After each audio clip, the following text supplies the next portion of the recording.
जाँदैछौँ रतुवाको झोलुङ्गे पुल। Let's go.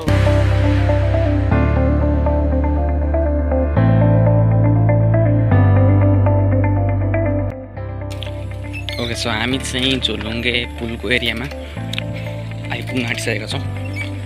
Just few minute left, आउन आँट्यो है।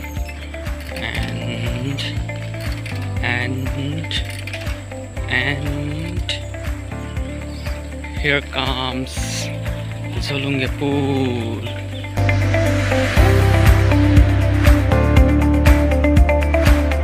ओके, सो हामी चाहिँ हैन झोलुङ्गे पुलमा आइसक्यो। अब हामी चढ्छौँ। धेरै लामो त्यसको सिँढी, यहाँ चाहिँ एक स्टेप सिँढी छ, अर्को चाहिँ भनेको त्यो समतल टाइपको छ। हामी अब यहाँ जान्छौँ, कुदाएर जान्छौँ। देख्न सक्नुहुन्छ यिनीहरू त गइसकेँ होइन, म पनि जान्छु अब। यसको चाहिँ कि म चाहिँ यिनीहरू जस्तो ठेरेर होइन कुदाएर जान सक्छु कि सक्दिनँ ल, कति परसम्म जान सक्ने रहेछु। यति मात्रै सक्ने रहेछु। यसले मेरो क्यामेरा लिन आउँदैछ र यसले चाहिँ अब मेरो म आएको यो फ्रेम खिच्छ। एकदमै उकालो छ। अब यसमा चाहिँ त्यसरी नै डोर्याएर हिँडाउनु पर्छ। नसकिने रहेछ। हामी अब पुलमा चाहिँ यसरी डोर्याउँदै जाँदैछौँ। र अर्को चाहिँ एउटा कुरा हजुरलाई देखाउन मन लाग्यो, कतिको क्यामेराले भ्याउँछ ल, म यहाँ देखाउने प्रयास गर्छु। जस्तो यहाँ परनिर अर्को पनि एउटा पुल छ। यो झोलुङ्गे पुल चाहिँ कोशी प्रदेशकै सबैभन्दा ठुलो झोलुङ्गे पुल अरे। र हामी यहाँ छिट्टै जान्छौँ, गएको ब्लग बनाउँछौँ। सो त्यसको लागि चाहिँ वेट गर्नु होला। तर अहिले चाहिँ हामी यहाँ छौँ। लिटरली ब्रो, म यति हाइट माथि झोलुङ्गे पुलमा साइकल कुदाउँदैछु, क्यान यु इमेजिन। र छेउछेउमा रड पनि हेर्न सक्नुहुन्छ। ओइ यस्तो बवाल छ। र खोला पनि नजिकै छ। यो हाइट सानो छैन, हाइट यहाँ माथि हेर्न सक्नुहुन्छ। र यो चाहिँ एकदम दामी देखिएको छ। जस्ट हेर्न सक्नुहुन्छ, यु सेपमा माथि गएको छ। र खोला मजाले आएको रहेछ, एकदम बवाल देखिरहेछ। यहाँनिर देख्नुहुन्छ बाढी मजाले आएको रहेछ। यो साइड दमक भयो। अब यो साइड चाहिँ यता सेतुमारी, यता अब दामुना। र यहाँनिर चाहिँ यो साइडतिर कोशी प्रदेशकै सबैभन्दा ठुलो झोलुङ्गे पुल छ। अलिकति देख्न सक्नुहुन्छ, थोरै देखिरहेछ। सायद यो पोल्युसनले गर्दा पनि होला। तर पनि यहाँबाट एकदम भ्यू चाहिँ बवाले देखिन्छ क्या। 7 मेरी घाट झोलुङ्गे पुल। र यसको स्थापना चाहिँ विक्रमसम्म 2083 सालमा भएको थियो। र अब यसको चाहिँ कति मिटर छ भनेर भन्नुपर्दाखेरि दिन सक्नुहुन्छ, यहाँ 345.40 मिटर लागेको रहेछ। र यो चाहिँ भनेको अत्याधिक हो, बवाल देखिएको छ। र अब मेरा दुई भाइ चाहिँ यहाँनिर थाहा छैन कुन पोजमा के गर्दैछन्, देख्न सक्नुहुन्छ। यो भनेको त अलिकति बुझिहाल्नु होला कस्तो खालको पोज हो भनेर। दामी देखिरहेको छ। र जे होस्, हामी अब चाहिँ यतापट्टि अर्को जिल्लामा छौँ। अर्को जिल्लामा यो चाहिँ भनेको उतापट्टि झापा, यतापट्टि मोरङ सुरु हुन्छ। र हामी अर्को जिल्लामा आइपुगिरहेका छौँ।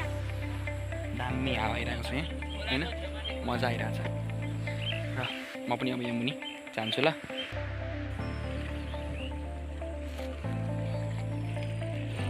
र चाहिँ ठाडै ओह्रालो छ। र यसमा चाहिँ भनेको माउन्टेन क्लाइम्बिङ गर्नुपर्छ। जस्ट रोटेट हुने, अनि यसरी हातले पक्ड्ने, अनि यसरी बिस्तारै तल झर्ने। त्यसले गर्दाखेरि चाहिँ हामी इजिली तल झर्न सक्छौँ। र म पनि तल आइसकेँ। र यसले चाहिँ यदि पानी खाना पनि मिल्छ। अर्को खाडी बनाउँदैछ। र बेयर ग्रिल्स समक्ष यो भिडियो पुगोस्। हजुर त स्टुडेन्ट, बेयर ग्रिल्सको स्टुडेन्ट।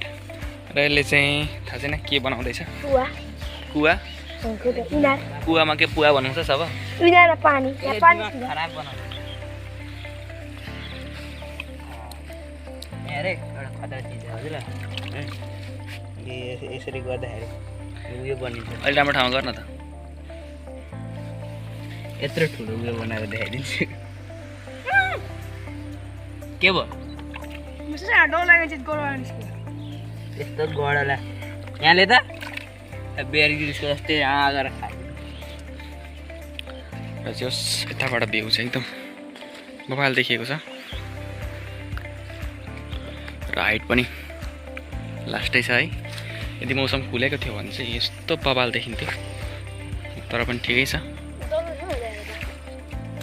एकदमै बबाल देखिरहेको छ।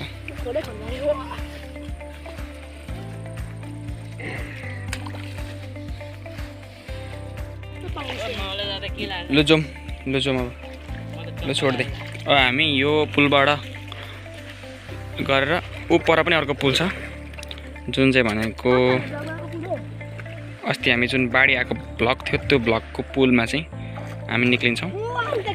सो अब हामी यताबाट आएको थियौँ, यताबाट झोलुङ्गे पुल तर्यौँ र यताबाट फेरि यस्तो हुँदै अर्को बाटो हुँदै उपरको बाटो हुँदै फेरि घरतर्फ जान्छौँ। So let's go.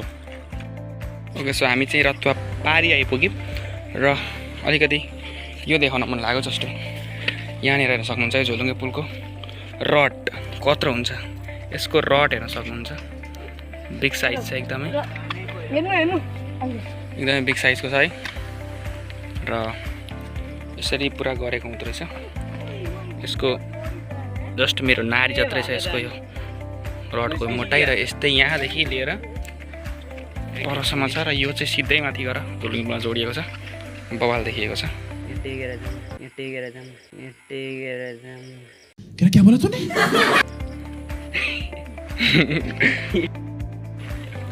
जोस अर्कै गाउँमा आउँदाखेरि चाहिँ यो फिलिङ्स चाहिँ अर्कै आउँछ क्या। र हामी यो सेतुमारीमा आइपुगेको छौँ। हाम्रो अगाडि एउटा स्कुल पनि छ जसको नाम चाहिँ सम्भवतः सिंहदेवी हुनुपर्छ। र यहाँ एक्सप्लोर गर्दै जान्छौँ हामी। हो, सिंहदेवी होइन, यो त हिमालय आधारभूत विद्यालय पो रहेछ, हिमालय आधारभूत। र पिच बाटोको साथ हामी अब यहाँबाट उत्तर लाग्छौँ।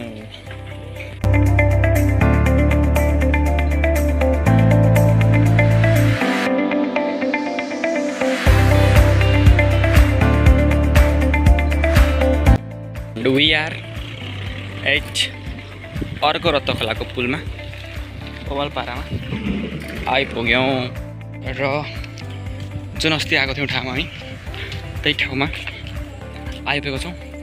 अस्ति त बाढी मजाको देखिएको थियो, आज हेरौँ कतिको खतरा कतिको बवाल छ। And we are here again रत्त खोलाको पुलमा। र अघि देखाएको मैले भिडियो क्लिपमा चाहिँ हामी त्यहाँ जाने भनेको थियौँ र अघि हामी चाहिँ यो पुलमा थियौँ यहाँ यो साइडतिर, र अहिले चाहिँ यत्रो बाटो घुमेर चाहिँ यहाँ आइपुगेका सकेका छौँ है। र यसलाई गर्मी भएछ सायद बेस गइसकेको छ र अब यिनीहरू यहाँदेखि फेरि मुनि जाने भन्दैछन्। आई डोन्ट थिङ्क यहाँ एउटा बाटो छ, भए पनि एकदम धेरै हिलो रहेछ, मोबाइल देखिरहेको छ। यसलाई चाहिँ पुरा जान मन लागिरहेछ, नजाउँ भनेको, यसले चाहिँ के कस्तो हुन्छ बबाल देखिन्छ यहाँबाट पनि भ्यू। हामी अघि आएको योभन्दा अघि आएको थियौँ त्यतिखेर चाहिँ अब बाढी प्रोपर आएको थियो र यतापट्टि यो साइड पनि पुरै बाढी थियो र अहिले पनि बाढी चाहिँ उहाँसम्म आएको रहेछ। र अघि चाहिँ हामी यहाँ थियौँ यो झोलुङ्गे पुलमा, र यो झोलुङ्गे पुलको अर्कोपट्टि पनि अर्को झोलुङ्गे पुल छ भनेर मैले हजुरलाई भनिहालेँ। कोशी प्रदेशकै सबभन्दा ठुलो झोलुङ्गे पुल, हामी त्यहाँ पनि छिटै जान्छौँ। र यहाँ आज चाहिँ हामी फेरि पनि घुम्दै घुम्दै हाम्रो गाउँको दुईवटा पुलको एक्सप्लोर गऱ्यौँ। देख्न सक्छौँ गलेर मान्छेको हालत एकदमै छ। कस्तो लागिरहेको छ त? दामी दामी। खुट्टा चाहिँ दुई कस्तो लागिरहेको छ? गर्मी। एउटाको छ एन्सर दामी, अर्कोको छ एन्सर छ दामी। एउटाको एन्सर दामी अर्कोको गर्मी र मेरो एन्सर चाहिँ बवाल। गाईहरू पनि मान्छेहरूको ल्याउने क्रम जारी छ र होली सेट यहाँ त एउटा कुकुर मरेको रहेछ यार बाढीले बोकाएर ल्यायो क्या हो। अरे बाप रे बाप कुकुरको डेथ भएको रहेछ देख्न सक्छौँ। म जुम गरेर पनि देखाउने प्रयास गर्नेछु। कुकुर हो बाख्रा हो र यो चाहिँ के हो चाडा खुट्टा यो अगाडिको खुट्टा काट्दै कुन चाहिँले काटेर लग्यो होला नि खानालाई।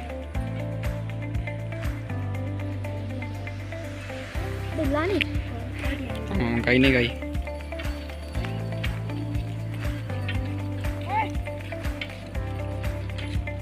उयो कुकुर हो कि बाख्रा हो हेर्नुहोस् न उयो